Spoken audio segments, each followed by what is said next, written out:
ఓం శ్రీ సాయిరాం. భగవాన్ శ్రీ సత్యసాయి బాబా వారి దివ్య చరణార విందాలకు అనంతకోటి ప్రణామాలు సమర్పించుకుంటూ ఈనాటి వేదం శిక్షణ తరగతికి అందరినీ సాదరంగా ఆహ్వానిస్తున్నాం. ఈనాటి భాగంలో మనం మహానారాయణ ఉపనిషత్తులోని మృత్తికా సూక్తంని మనం నేర్చుకోబోతున్నాం. ముందుగా క్లాస్ని ప్రారంభించే ముందు గణపతి ప్రార్థనని చెప్పుకుందాం.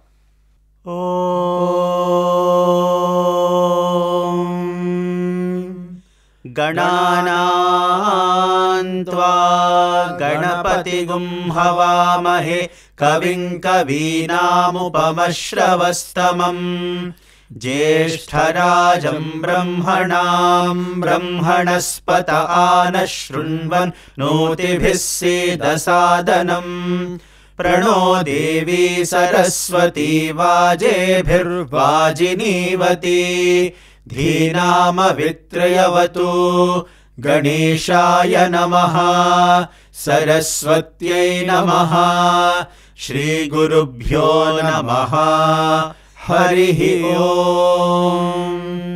ఒక్కొక్క లైన్ చెప్పడం జరుగుతుంది, దాన్ని 2 సార్లు మీరు తిరిగి చెప్పండి. భూమిర్ధేనుర్ధరణీ భూమిర్ధేనుర్ధరణీ భూమిర్ధేనుర్ధరణీ లోకధారిణీ లోకధారిణీ లోకధారిణీ భూమిర్ధేనుర్ధరణీ లోకధారిణీ భూమిర్ధేనుర్ధరణీ లోకధారిణీ భూమిర్ధేనుర్ధరణీ లోకధారిణీ ఉద్ధృతాసి ఉద్ధృతాసి ఉద్ధృతాసి వరాహేణ వరాహేణ వరాహేణ ఉద్ధృతాసి వరాహేణ ఉద్ధృతాసి వరాహేణ ఉద్ధృతాసి వరాహేణ కృష్ణేన శతబాహునా కృష్ణేన శతబాహునా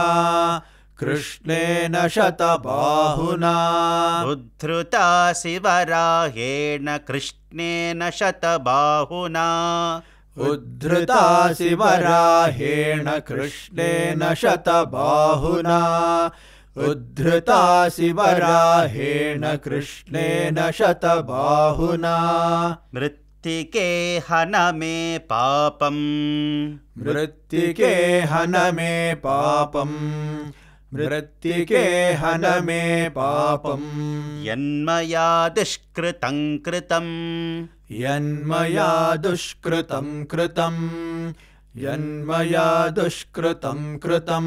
ఇక్కడ మనం యన్మయ చెప్పినప్పుడు యా మా దానికి మాత్రమే అనుదాత్తలు, వచ్చే యాకి స్వరితం లేదు. యన్మయా దుష్కృతం కృతం యన్మయా దుష్కృతం కృతం యన్మయా దుష్కృతం కృతం.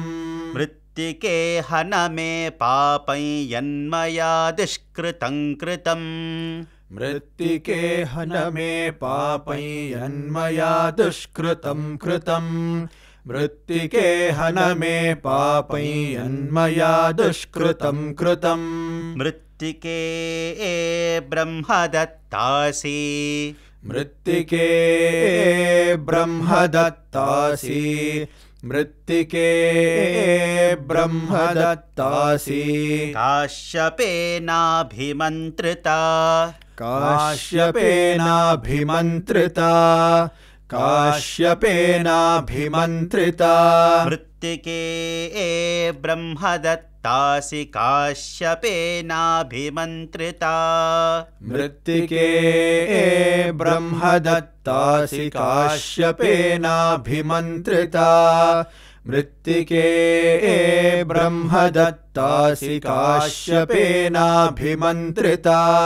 మృత్తికే దేహి మే పుష్టిం మృత్తికే దేహి మే పుష్టిం మృత్తికే దేహి మే పుష్టిం త్వయి సర్వం ప్రతిష్ఠితం త్వయి సర్వం ప్రతిష్ఠితం त्वयि सर्वं प्रतिष्ठितम् मृत्तिके देहि मे पुष्टिं त्वयि सर्वं प्रतिष्ठितम् मृत्तिके देहि मे पुष्टिं त्वयि सर्वं प्रतिष्ठितम् मृत्तिके देहि मे पुष्टिं त्वयि सर्वं प्रतिष्ठितम् मृत्तिके प्रतिष्ठिते सर्वम् मृत्तिके प्रतिष्ठिते सर्वम् मृत्तिके प्रतिष्ठिते सर्वम् तन्मे निर्नुद मृत्तिके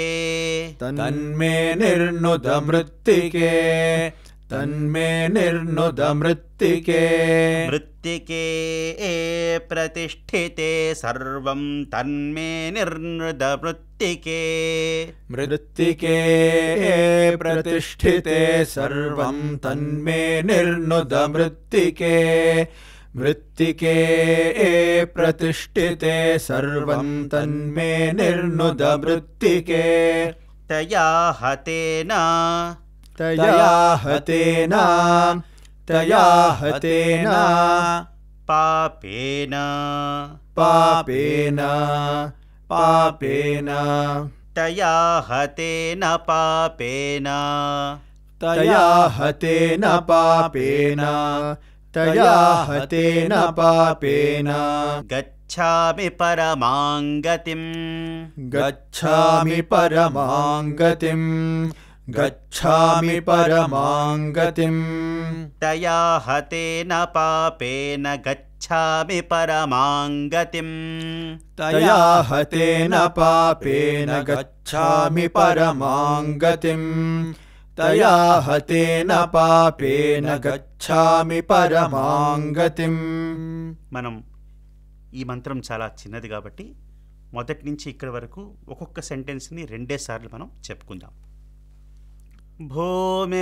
భూమిర్ధేనుర్ధరణి లోకధారిణి భూమిర్ధేనుర్ధరణి లోకధారిణి ఉద్ధృతా శివరాహేణ కృష్ణేన శతబాహునా ఉద్ధృతా శివరాహేణ కృష్ణేన శతబాహునా మృత్తికే హన మే పాపై యన్మయా దుష్కృతం కృతం మృత్తికే హన మే పాపై యన్మయా దుష్కృతం కృతం మృత్తికే బ్రహ్మదత్తాసి కాశ్యపేనాభిమంత్రితా మృత్తికే బ్రహ్మదత్తాసి కాశ్యపేనాభిమంత్రితా మృత్తికే దేహి మే పుష్టిం త్వయి సర్వం ప్రతిష్ఠితం మృత్తికే దేహి మే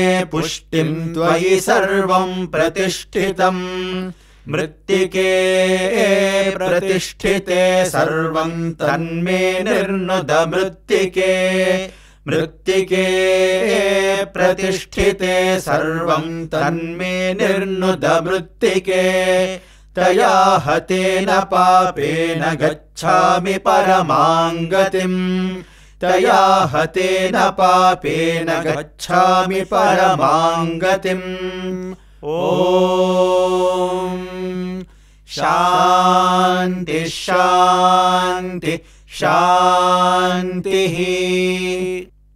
ఈ మంత్రాన్ని మొత్తం ఒకసారి చెప్పుకుందాము, కలిపి కొంచెం శృతి పెంచుకొని చెప్పుకుందాం. ఓం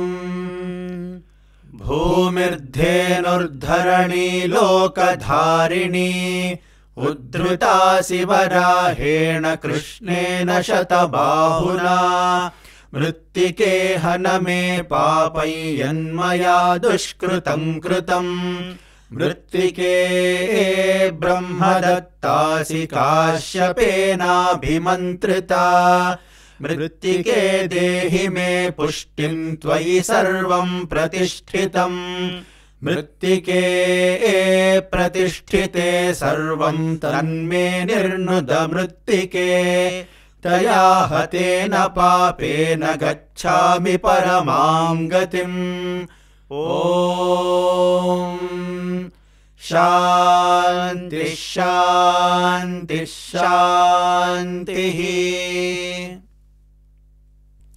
ఈనాటి వేదం శిక్షణ తరగతిని మనం క్షమా ప్రార్థనా మంత్రంతో ముగించుకుందాం. ఓం యదక్షరపరభ్రష్టం మాత్రాహీనం తు యద్భవేత్ తత్సర్వం క్షమ్యతాం దేవా నారాయణ నమోస్తుతే. విసర్గబిందుమాత్రాణి పదపాదాక్షరాణి చ న్యూనాని చాతిరిక్తాని క్షమస్వ సాయీశ్వరా.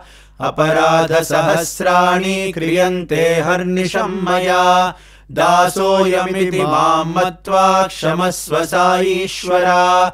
అన్యథా శరణం నాస్తి త్వమేవ శరణం మమ తస్మాత్ కారుణ్య భావేన రక్ష రక్ష సాయీశ్వరా. హరి ఓం తత్సత్ శ్రీ సాయీశ్వరార్పణమస్తు. ఓం శాంతి శాంతి శాంతి. వచ్చే వారం మరొక చక్కని వేదమంత్రంతో తిరిగి కలుసుకుందాం.